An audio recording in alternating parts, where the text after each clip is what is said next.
Le grand dialogue. Le grand dialogue de l'émission de débat du studio Tamani sur votre radio. Le grand dialogue.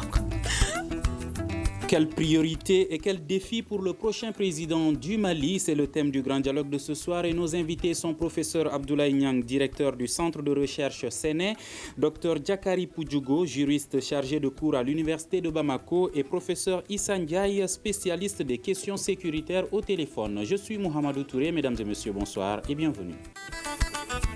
Le grand dialogue. L'élection présidentielle en cours au Mali, 24 candidats au début pour le premier tour. Les Maliens ont déjà choisi 2 selon les résultats provisoires qui ont été proclamés par le ministère de l'administration territoriale. Mercredi prochain, les résultats définitifs sont attendus avec la Cour constitutionnelle. Alors donc, à partir du 12 août, les Maliens vont devoir choisir un parmi les 2 candidats qui vont devoir se retrouver au second tour. Et quelles seront les priorités et les défis pour celui qui va être choisi par les Maliens? Professeur Abdoulaye Niang, selon vous, quelles seront ces priorités et défis? Bonsoir à tous. Je souhaite ardemment que le 12 y ait le second tour. Vous pensez qu'il y a des doutes? Vous doutez par rapport à la tenue de ce second tour? Je suis un statisticien aussi, même si je suis économiste. D'accord. Il y a une forte probabilité qu'il n'y ait pas de second tour. Si la Cour constitutionnelle, si vous permettez une minute seulement, allez-y. Si la Cour constitutionnelle veut réellement préserver l'intégrité de l'institution, une institution de la République, il serait probablement judicieux pour elle d'invalider le scrutin et de se donner du temps pour procéder à un recensement correct et avoir une base de données correcte, fiable, crédible, incontestable, pour organiser pour la 4e République en juillet 2020 l'élection présidentielle. On va à une transition. D'accord. Avant de répondre à la première question que je vous avais posée, Dr Diakary Poudjougou, pouvez-vous réagir par rapport à cette analyse du professeur Niang? Est-ce que vous pensez que la Cour constitutionnelle devrait invalider ce scrutin? Alors, je reste très prudent parce que la Cour est une juridiction et elle est souveraine. C'est à elle de trancher, de valider ou d'invalider. Donc, ce n'est pas à moi de me prononcer parce que la Cour a les preuves que moi, je n'ai pas. Donc, c'est à elle de se prononcer. D'accord. Professeur Niang, maintenant, la première question, c'était quelles seront les priorités, quelles doivent être les priorités et les défis à relever par le prochain président? D'accord. Tout juste 30 secondes là-dessus. La Cour est contestée. C'est dommage. Sa crédibilité est mise en doute et on sait que l'élection présidentielle est à déviation comportementale avérée par rapport à l'intégrité et à la fraude. On ne doit pas avoir un président élu sur la base de la fraude parce qu'il est indigne de la haute fonction du président de la République. Ça a été dit en France aussi. Et nous, dans un pays comme le Mali, un pays de Djogo ni Maya, Maya Djogo Tigabila don Kola, Maya son Tigabila bo. D'accord. Donc, on laisse tomber ça. La priorité des priorités, je pense que nous sommes partis à l'élection présidentielle avec un État désintégré. Les 5 régions du Nord sont suivant un système de gouvernance administrative et politique. Et le Sud, il y a Sikasso, qui est suivant un système de gouvernance administrative et politique différent de celui de ceux du Nord. Et vous avez Kai qui a été amputé de Nyoro, et Koulikoro qui a été amputé de Djoila, et Kita et Nara sont restés dans le ventre de la maman alors que c'était des jumelles qui devaient sortir. Donc la première priorité, le premier conseil des ministres, ou les premiers 100 jours, c'est de s'assurer qu'il y a une organisation territoriale parfaite, totale, qui couvre l'ensemble du territoire malien, qu'il y a la nouvelle architecture institutionnelle qui est selon l'article 6, chapitre 3 de l'entente de Bamako de 2015, donc de l'accord d'Alger, n'est-ce pas, soit appliquée sur l'ensemble du territoire malien. Je pense que ça, c'est la priorité des priorités. Une fois que cet environnement est créé, cet environnement administratif et politique est créé à travers l'élection des présidents des régions et des cercles au suffrage universel direct, nous pouvons aller maintenant pour assurer la sécurité économique, la sécurité humaine et tout ce qui s'ensuit. Le développement sera un développement normal et la responsabilité reviendra aux enfants du terroir de développer leur communauté de localité, mais selon une vision de prospérité partagée. D'accord. À vous, Dr Diakary Poudjougou, quelles doivent être les priorités et quels seront les défis à relever par le prochain président de la République?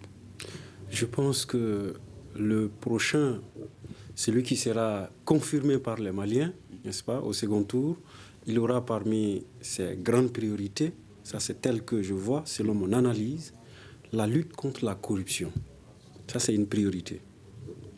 La lutte contre la corruption et donc la bonne gouvernance. Ensuite, je reviendrai à la deuxième priorité qui a été soulevée par le professeur Niang, c'est la sécurité dans toutes ses dimensions. Je crois que les deux sont étroitement liés. Quand on n'a pas une bonne gouvernance, quand il n'y a pas de transparence, quand il n'y a pas de lutte contre la corruption, l'insécurité s'accroît. Et troisième priorité, c'est la santé. Donc, je vais combiner ça au défi sécurité, puisqu'il y a aussi la sécurité humaine. Je dirais donc, troisième sécurité, plutôt l'agriculture ou l'alimentation. Les deux. D'accord. Alors, professeur Issa Ndiaye, vous êtes spécialiste des questions sécuritaires. Selon vous, quelles doivent être les priorités et quels seront les défis à relever par le prochain président de la République? Moi, j'ai une écoute mauvaise. La qualité de la liaison n'est pas... D'accord. Les techniciens vont voir pour pouvoir améliorer cette qualité. Ce qu'ont dit les autres collègues. Mais... à mon avis, allô, je vais vous résumer un peu. Professeur Abdoulaye Niang pense que retrouver l'intégrité du territoire et sécuriser le territoire et les Maliens, ça devrait être les priorités du prochain président de la République. Et M. Diakary Poudjougou, lui, soulève comme première priorité la lutte contre la corruption, la sécurité et l'agriculture. Allô? Oui, allô, vous m'entendez? Vous m'entendez? Oui. Oui. Oui, allez-y. Oui, moi je pense qu'il y a une question préalable qui est essentielle. À mon avis, le président élu, quel qu'il soit, n'aura pas la réalité de pouvoir. Ça veut dire qu'il n'aura pas les moyens de sa politique, parce que cela suppose que nous sommes un pays indépendant, ce qui n'est pas le cas. Le Mali n'est pas indépendant? Nous ne sommes pas un pays indépendant, un pays souverain. Donc pour moi, la priorité des priorités, c'est la question de la souveraineté nationale. Parce que pour décider d'une politique, il faut avoir la souveraineté nécessaire et il faut se donner les moyens d'appliquer cette politique. Or, il ne faut pas se voiler la face. Aujourd'hui, le président, quel qu'il soit, sera pris en otage par les puissances internationales qui sont en réalité les véritables maîtres du jeu. Le Mali n'est plus un pays indépendant. Donc, en plus, c'est un pays politique, c'est un pays occupé. Donc, quel va être le pouvoir réel du président? Je pense que c'est ça la question essentielle. Mais occupé par qui? Par des troupes étrangères. Hein. Il y a la France, il y a les Nations Unies, et ainsi de suite. Donc, quelle est la marge de manœuvre réelle du président que nous allons élire? Il n'y en a presque pas. Dans que ça passe, quels sont les moyens qu'il va avoir donc, pour redresser l'économie? Quels sont les moyens pour assurer les moyens qu'il va avoir là pour assurer le développement institutionnel du pays? Pratiquement pas. Je pense que c'est ça la question fondamentale. Donc, tant qu'on ne réglera pas cette question fondamentale-là, la question de la souveraineté, ça se décline à plusieurs niveaux. Ça se décline sur le plan donc, économique, sur le plan financier, sur le plan sécuritaire, sur le plan alimentaire, et ainsi de suite. Donc, c'est cette question essentielle-là qu'il faut poser. Et je pense d'ailleurs que Ibeka en avait eu conscience à un moment au début de son mandat, mais quand il a voulu faire preuve d'un peu d'indépendance, l'affaire Promi est tombée. on l'a recadré. Je pense qu'aujourd'hui, la question essentielle dans nos pays, ce n'est pas le spécifique au Mali, c'est une question générale, transversale qui traverse tous les pays africains. Et nos chefs d'État sont des chefs d'État qui sont là pour la forme et ils n'ont pas les moyens de leur politique. Parce qu'il y a les puissances étrangères, notamment la France, qui exerce en réalité une tutelle trop forte qui fait que nos pays ne sont pas souverains et ne veulent pas décider d'une politique à suivre. D'accord. Monsieur Diakari Poudjougou, vous semblez ne pas être d'accord avec professeur Issa Ndiaye. Effectivement, je pense tout à fait autre chose. Je crois qu'il est temps pour nous, nouvelle génération, de grandir, de ne pas tomber dans les erreurs de nos aînés. Nous les respectons. Mais comment se laisser tout le temps utiliser comme du papier toilette et dire qu'on n'est pas indépendant? Le monde n'est pas dans une sorte d'idéalisme. C'est clair, chacun a... Excusez-moi pour mieux comprendre. Qui se laisse utiliser? Les citoyens lambda ou les dirigeants? Alors, les dirigeants en premier. Je crois que pour être dirigeant, vous avez parlé d'abord des priorités. Mais là, la question porte sur plutôt le profil du dirigeant. Parce que si on s'est fait manipuler, on n'est pas digne de diriger. Si on n'est pas capable d'avoir sa politique, d'avoir ses objectifs et ses moyens, on n'est pas digne de diriger. Alors, le professeur a parlé du président Ibeka et de l'affaire Tomi. Mais je ne veux pas porter un jugement sur le président, mais je sais une chose, un président qui est digne de diriger, qui mérite cette responsabilité, ne recule pas. Parce que pour lui, il est prêt à mourir pour la cause nationale. Mais quand vous n'avez pas cette carrure, quand vous n'avez pas cette audace, vous ne méritez pas de diriger. Un dirigeant, c'est d'abord quelqu'un qui a un projet pour sa nation et qui est prêt à mourir pour cette nation. Il ne peut pas reculer. Je crois qu'il faut faire attention lorsqu'on dit tout le temps qu'on nous manipule, qu'on fait ceci, cela.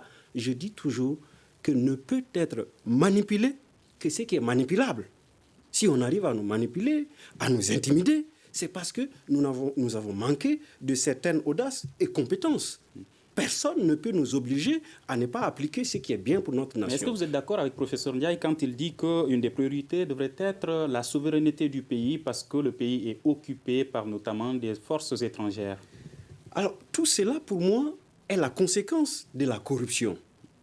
Lorsque c'est par la corruption qu'on arrive au pouvoir, lorsque c'est par la corruption qu'on gouverne, c'est tout à fait logique que le pays soit occupé.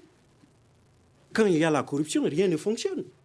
La sécurité ne fonctionne pas. La politique, la gouvernance ne fonctionne pas correctement. Rien ne marche. C'est pourquoi j'ai commencé par la lutte contre la corruption. Dans un pays où la corruption touche tous ces secteurs, rien ne peut aller. C'est clair. Donc, si on lutte réellement contre la corruption, je crois qu'on a gagné tout le combat.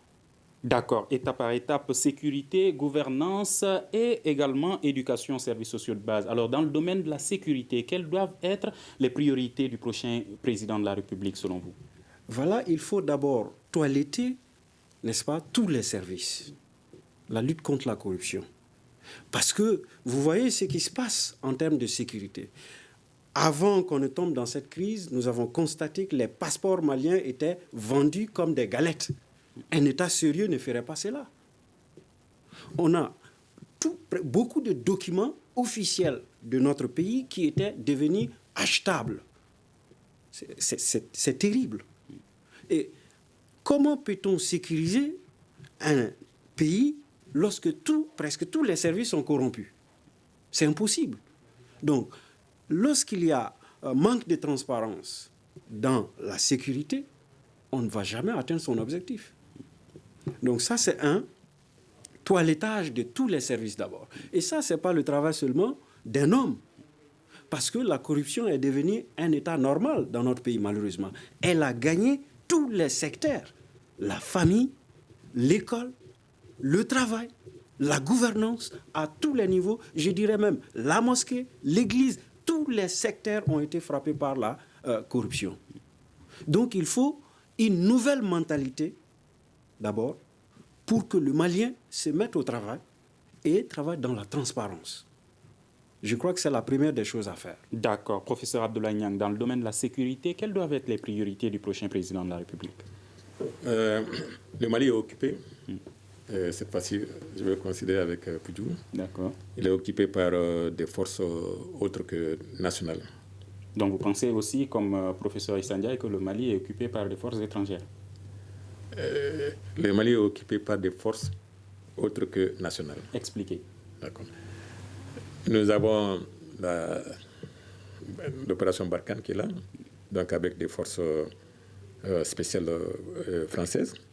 Mais nous avons aussi l'AMINUSMA avec des forces spéciales africaines et non africaines.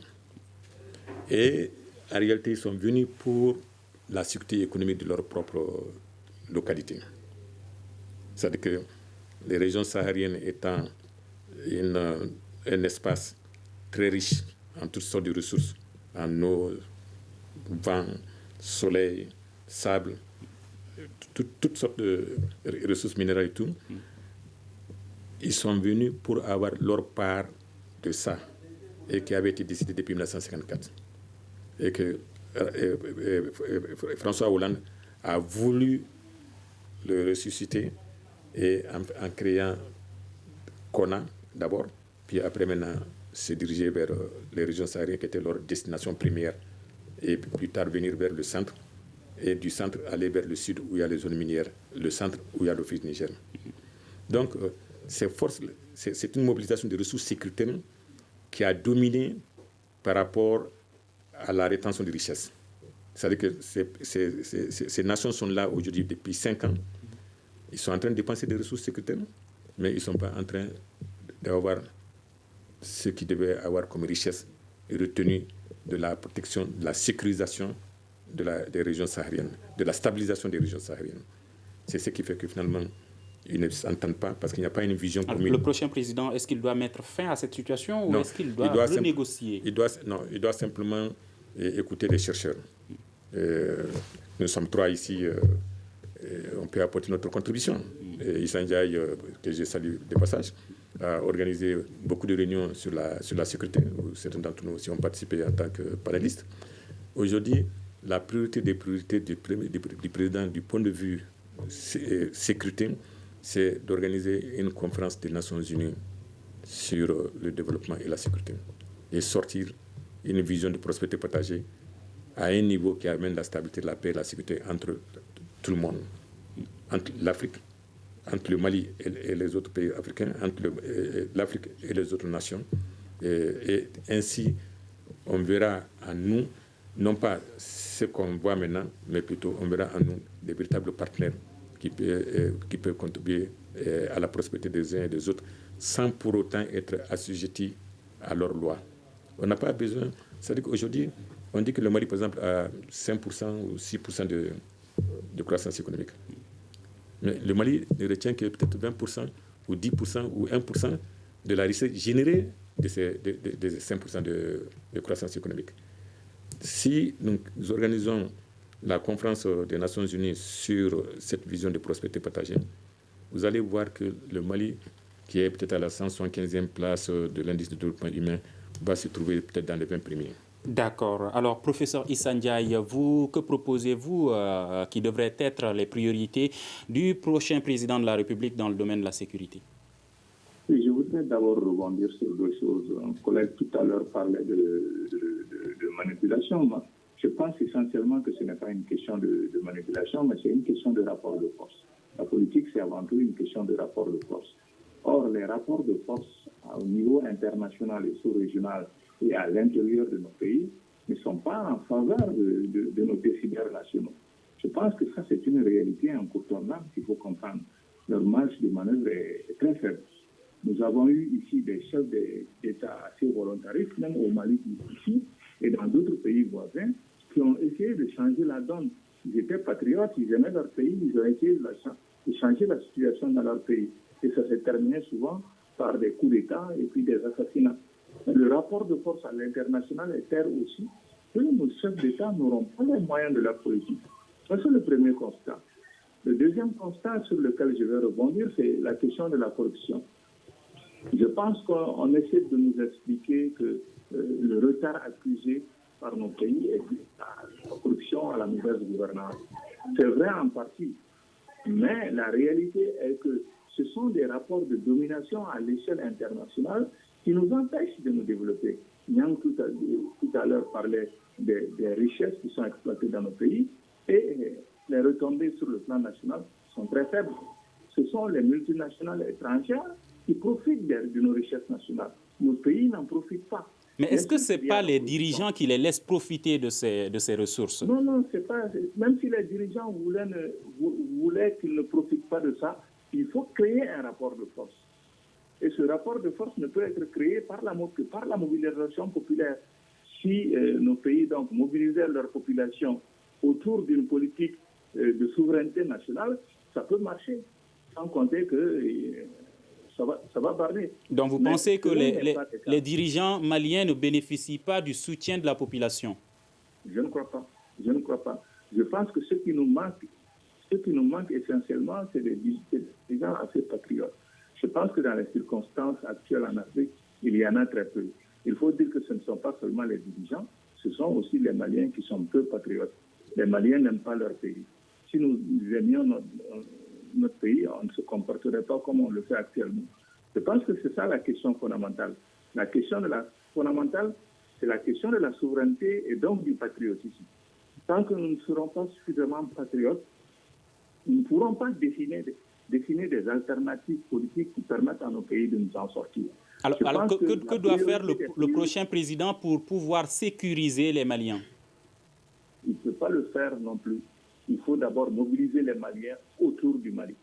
Et quand on réglera cette question cruciale, la question de la sécurité va se régler d'elle-même. Parce qu'en ce moment-là, les Maliens se battront pour assurer eux-mêmes la sécurité de leur pays. On ne peut pas confier la sécurité de son pays à quelqu'un d'autre. Ce n'est pas possible. C'est une démission nationale. Professeur. Merci de m'avoir donné la parole une fois de plus. Et je dirais, lorsque la locomotive est assez forte, elle ne peut que tirer les wagons. C'est clair. Et le peuple n'a besoin que d'un dirigeant qui veut le tirer vers le bien.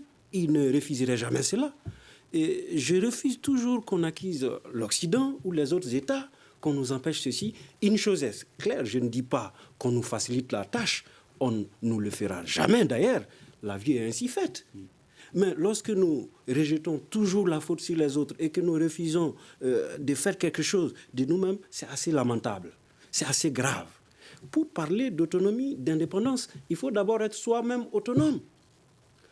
Le garçon qui dit qu'il est indépendant, il n'a pas besoin de l'aide de son papa, etc., il doit être capable de travailler pour assumer son autonomie.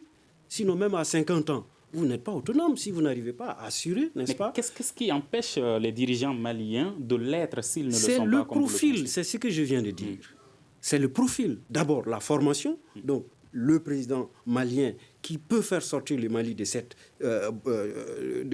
ce bourbier doit être un homme extrêmement cultivé, un homme audacieux, un homme droit, juste, un homme qui n'est pas corrompu, un patriote. C'est très important. Mais est-ce que ce n'est pas la population également qui doit pousser ce dirigeant à l'être? Je vous dis que même si c'est un monstre qu'on avait fait sortir de la rue en 2013 et qu'il marchait droit dans ses bottes pour se sacrifier pour l'intégrité territoriale, les Maliens allaient le suivre. Ça, c'est mon point de vue. C'est assez clair. Donc, le peuple suit toujours les gens qui sont engagés, qui sont droits, qui défendent leurs intérêts. Prenons juste un exemple. Juste à côté de nous, à 300 mètres, en face du stade Modibo Keïta, qu'est-ce qu'on voit? Des ordures qui puent. Il faut se boucher les narines pour traverser. Est-ce la France qui nous empêche de dégager cela? Arrêtons, je crois, d'accuser les autres. C'est à nous de travailler. Il faut que nous ayons l'audace d'assumer notre autonomie. Nous voulons être autonomes, mais nous ne voulons pas assumer nos responsabilités pour être autonomes. Personne ne peut nous empêcher de travailler. Prenons l'exemple Paul Kagame. On peut le traiter de dictateur et de tout ce qu'on veut. Mais c'est sûr, est-ce qu'on peut venir occuper son territoire aujourd'hui par les forces internationales ou quelconque? Je prends. Pourquoi est-ce qu'on n'a pas occupé le Mali au temps de Modibo Keïta? Parce que c'était réellement un homme. Nous avons besoin d'un homme audacieux qui est capable de se sacrifier, qui ne recule devant rien. Mais si pour une petite affaire qu'on fait sortir, vous avez peur, vous vous taisez, vous n'êtes pas digne de gouverner. Un leader, c'est quelqu'un qui est déjà mort pour sa patrie. Et quand vous avez une telle audace, le peuple ne peut que vous suivre. D'accord. Pour parvenir à une bonne gouvernance, professeur Abdoulaye Niang, quelles doivent être les priorités du prochain président de la République? Bon, d'abord, il faut définir la gouvernance. Parce qu'en réalité, c'est un système de gouvernance. Donc, nous avons la gouvernance administrative et politique. Nous avons la gouvernance sociale et culturelle. Puis tu es en train de parler de la gouvernance sociale et culturelle tout le temps. La corruption et tout ça, ça fait partie de la mauvaise gouvernance sociale et culturelle. Parce qu'en notre temps, même, on ne faisait pas des choses comme ça. Bon. Et puis, vous avez la gouvernance économique et d'entreprise. Bon, c'est ce que Issa, mon frère, martèle souvent. Mais il faut passer. La France n'est plus aussi importante et aussi puissante économiquement dans nos pays. Si aujourd'hui, nous les chercheurs, et c'est ça notre défaut, chacun cherche de son côté et défend son petit champ et on refuse de travailler ensemble. Si on travaillait ensemble et qu'on définissait une vision claire et nette pour notre pays, pour l'Afrique et pour le monde, une vision de globalisation de co-entrepreneuriat, si on le faisait comme il faut, aujourd'hui, l'Afrique ne sera pas là où elle se trouve. Et puis, tu as maintenant la gouvernance régionale et globale. Dans la bonne gouvernance régionale et globale, il ne faut plus se leurrer. Ce n'est pas au Mali d'assurer sa sécurité seul. Parce que c'est quand le Mali assure sa sécurité militaire, n'est-ce pas, pour permettre à d'autres de venir exploiter ses ressources naturelles, et vous voulez que ce soit les Maliens qui se fassent tuer, et pour permettre à un Français de venir exploiter l'uranium à Faléa, j'ai dit non. S'il y a une menace contre la communauté de localité de Faléa, il faut que la France, l'Allemagne, les États-Unis, ils contribuent en ressources sécuritaires. D'accord. Et nous qu'est-ce avons que dit le futur 60%. président du Mali doit faire pour qu'on puisse avoir ce que vous demandez?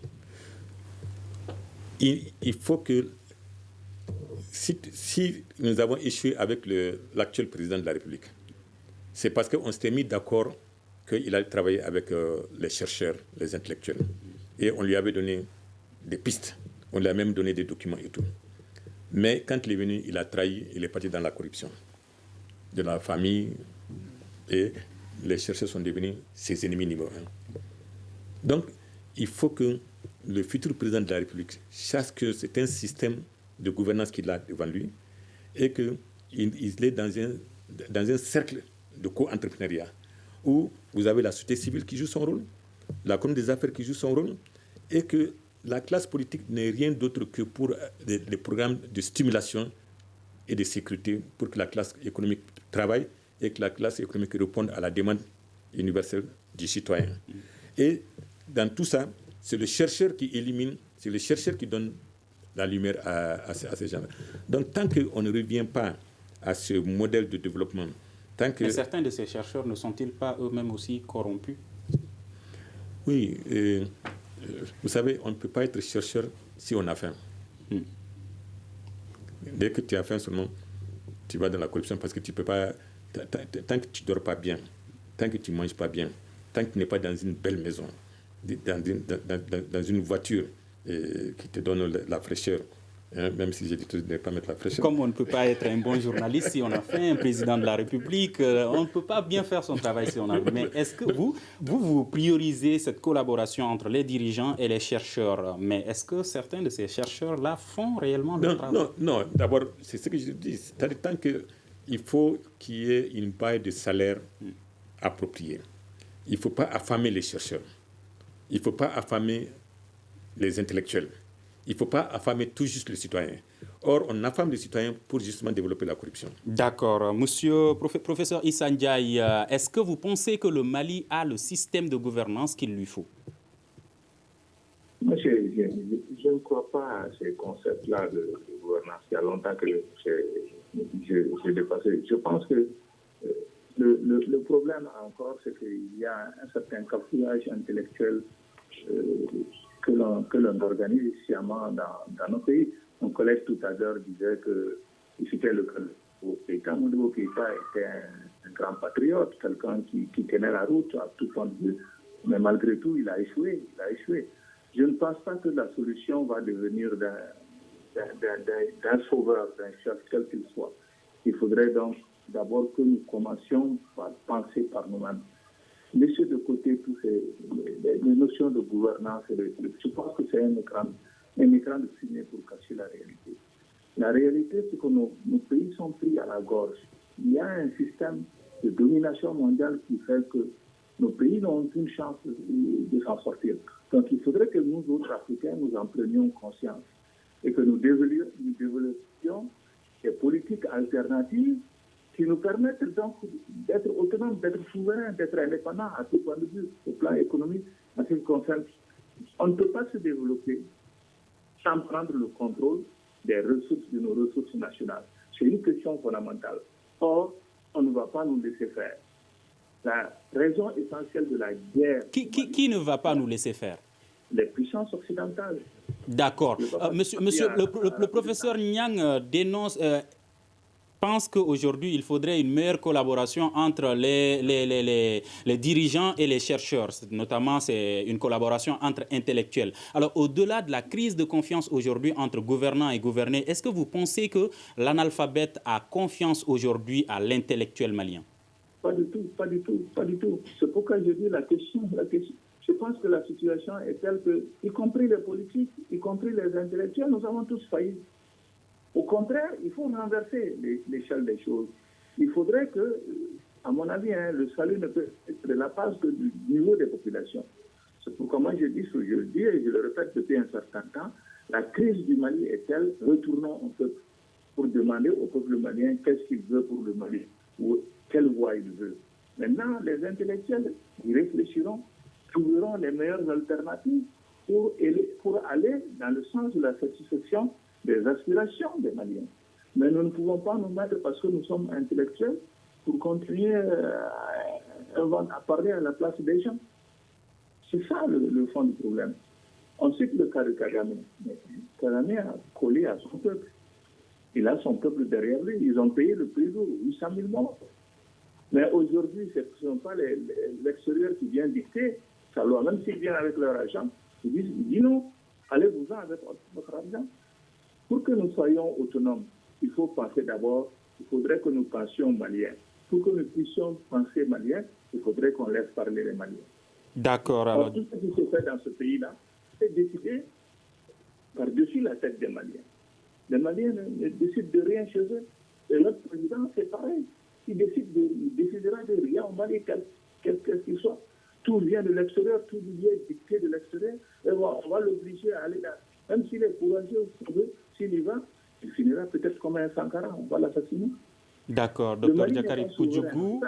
Merci encore. Docteur Diakary Poudjougou, vous pensez que pour parvenir à une bonne gouvernance, il faut lutter contre la corruption. Comment le prochain président peut-il faire pour lutter contre cette corruption? Merci. Je voudrais rebondir rapidement sur ce que le professeur Ndiaye vient de le dire. Je partage certains points avec lui, mais pas d'autres.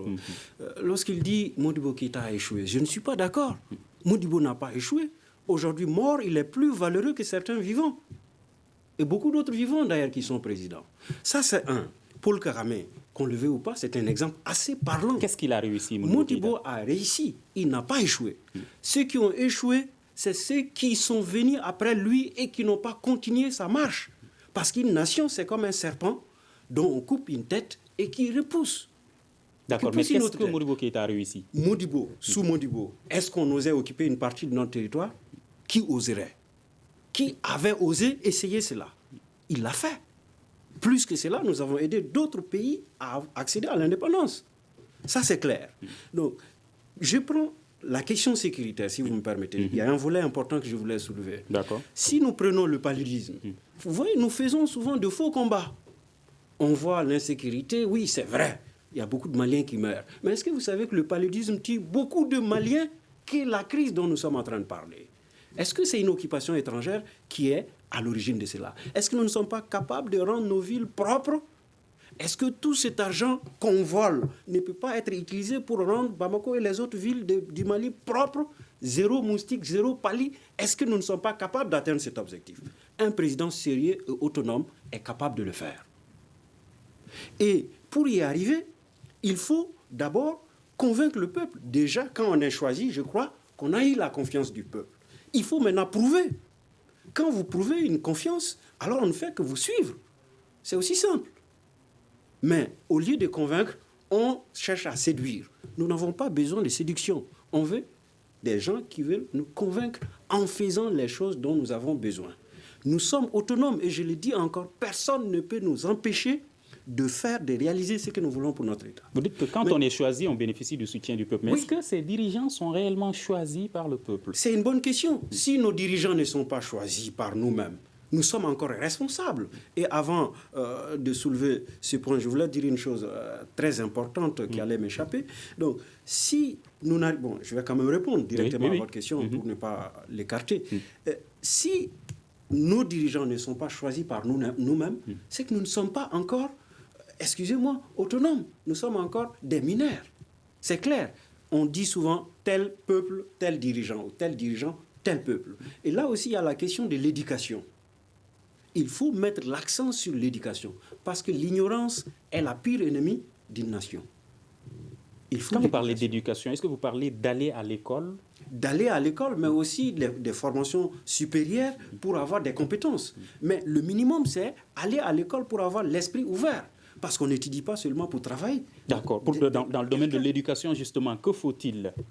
Il faut créer des conditions, n'est-ce pas, d'une éducation qui épanouit le citoyen, qui ouvre l'esprit pour que le citoyen développe un patriotisme, n'est-ce pas, et qu'on ne puisse plus l'utiliser comme un objet. Donc le système actuel n'ouvre pas l'esprit? Le système actuel n'ouvre pas du tout l'esprit. Je dis souvent à mes étudiants, excusez-moi d'ailleurs, de se comporter comme une pâte rebelle. Parce que nous sommes utilisés comme des pâtes, on nous fait entrer dans des moules pour faire sortir des formes qu'on veut. Actuellement, l'éducation qu'on donne dans notre système, c'est une éducation qui est une sorte de moule qui est déjà connue, des formes qu'on veut. C'est pourquoi on peut sortir avec de grands diplômes et être incompétent ou ne pas avoir l'esprit ouvert. C'est pourquoi nous avons de grands ignorants diplômés. Il faut donc avoir un système éducatif qui ouvre réellement l'esprit. Savoir que nous sommes autonomes, nous sommes capables. Il faut que nous réalisons que nous sommes réellement capables d'atteindre les objectifs que nous voulons. Mais si nous grandissons avec un système de rapports de force, c'est comme ça. Mais les rapports de force, la force c'est quoi en relations internationales? Chacun a des forces. Vous vous rappelez, je ne suis pas économiste, mais la crise économique qui a amené, comme on appelle... excusez-moi, il y a tellement de choses qui passent dans la tête. Mais ce sont les pays producteurs du pétrole qui sont à l'origine. Nous avons, nous aussi, plus que le pétrole. Nous avons combien de ressources? Ce sont nos forces. Même l'immigration peut être utilisée comme une force si nos dirigeants étaient intelligents. Ne le sont-ils pas? Alors, s'ils le sont, qu'ils le prouvent. Parce que je fais mes observations sur la base des preuves. Je suis sûr que même l'immigration irrégulière ou clandestine, comme il l'appelle, est-ce une question de compétence ou de volonté? C'est à la fois une question de compétence et de volonté. Ce sont les deux. D'accord. Alors, professeur Abdoulaye Niang, pour une bonne éducation, que proposez-vous? Bon, nous avons bénéficié d'une bonne éducation. Et à notre temps, c'était le temps de Modibo, et la colonisation, mais Modibo. Il suffit seulement de prendre le lycée avec le système d'internat. C'était formidable. L'internat? L'internat. Aujourd'hui, l'internat, le campus universitaire existe, mais on sait que ce n'est pas une bonne solution. Le lycée Askia, on était des milliers là-bas. Mais est-ce qu'aujourd'hui, le campus, Diakary Poudjougou, vous êtes à l'université de Bamako, est-ce que le campus aujourd'hui n'a pas contribué à détériorer la situation? Oui, lui il est là-dedans, ce n'est pas la peine de le demander. Ils sont souvent acteurs. Oui, il va juste donner son avis en 30 secondes. Ils sont souvent acteurs aussi. Allez-y. Alors, moi j'accuse le système, pas ceux qui sont à l'université, parce qu'ils sont les produits d'un système. Si le système est bien fait, il ne fait que produire. C'est une question de moule. Si les moules ont une bonne forme, on ne peut faire sortir que de bonnes formes. D'accord. Alors, professeur Niang, pour ne pas revenir en arrière, qu'est-ce qu'il faut aujourd'hui? Non, il faut réellement sortir de la corruption à l'école. Comment? Il faut bien payer les enseignants. C'est un problème.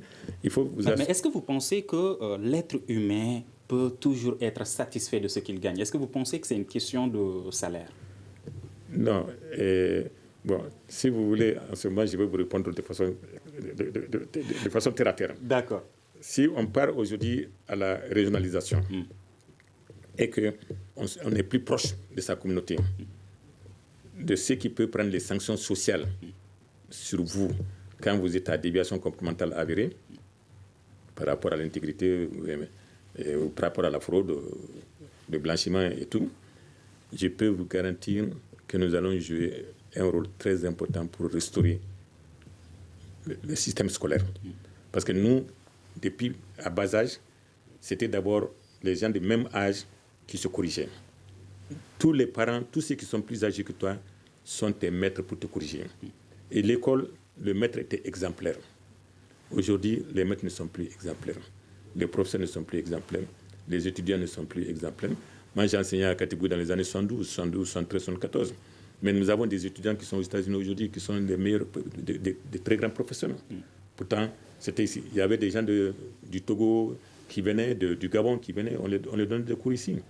Mais aujourd'hui, il faut voir notre système éducatif. Bien, ceux qui sont partis étudier à l'étranger, mais c'était des gens qui étaient très, très respectés aussi en tant que simplement étudiants et qui sont revenus. Mais aujourd'hui, nous avons l'exemple donné par les leaders dans la déviation et il n'y a rien d'autre que de continuer dans la déviation. Il faut savoir choisir des leaders qui sont honnêtes, des leaders qui sont sincères. Mais malheureusement, quand on voit les présidents de la République, des présidents de la République qui sont déviants, leurs femmes leur imposent un style de gouvernance qui fait que finalement, on n'a plus de respect pour... on prend le cas du Mali. Pour les Maliens aujourd'hui, tu vas à l'étranger, bon, on dit, ah oui, vous êtes de cette génération, ça va. Mais la génération actuelle, on n'en a pas besoin. Mais pour ne pas aller trop loin aussi, est-ce qu'il est possible aujourd'hui que que Diogo est plus jeune, mais Issa et moi sont d'une autre génération, que nous acceptons aujourd'hui de sortir du système un peu et de préparer le terrain pour eux et de venir. Et que nous allons nous asseoir sur le baobab pour prendre le fouillet. Quand il y a la déviation, on les appelle. Est-ce que vous n'avez pas toujours faim de ce pouvoir? Est-ce que vous êtes satisfait? Est-ce que les vieux vont laisser les jeunes prendre le pouvoir? Non, si on ne le fait pas, il faut nous faire partie. D'accord. Alors, professeur Issa Ndiaye, pour une bonne éducation, vous, que proposez-vous dans le domaine de l'éducation? Je pense qu'il y a deux choses fondamentalement. Je vais vous répondre à la question, mais je vais aller directement.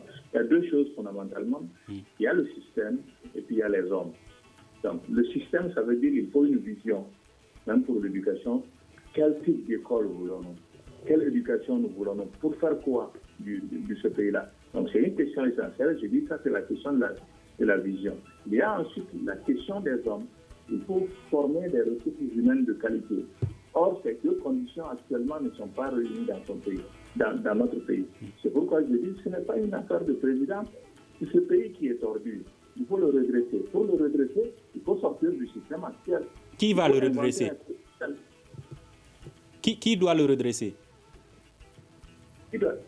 Les Maliens eux-mêmes, le peuple malien, c'est une affaire de peuple, ce n'est pas une affaire de décision. D'accord, merci. Et c'est ce qui met fin à cette émission. Quelle priorité, quel défi pour le prochain président du Mali? Ce qu'il faut retenir un peu, c'est la souveraineté, la lutte contre la corruption, la sécurité et la souveraineté du pays. Alors, nos invités, professeur Abdoulaye Niang, directeur du centre de recherche Séné, docteur Diakari Poudjougo, juriste chargé de cours à l'université de Bamako, et professeur Issa Ndiaye, spécialiste des questions sécuritaires. Débat réalisé par la rédaction de Studio Tamani, mise en onde assurée par Mamadou Ouattara, à la régie vidéo Gagné Kanté. Merci de l'avoir suivi. Je suis Mohamedou Touré. À demain pour un prochain numéro. Le grand dialogue. Le grand dialogue de l'émission de débat du Studio Tamani sur votre radio.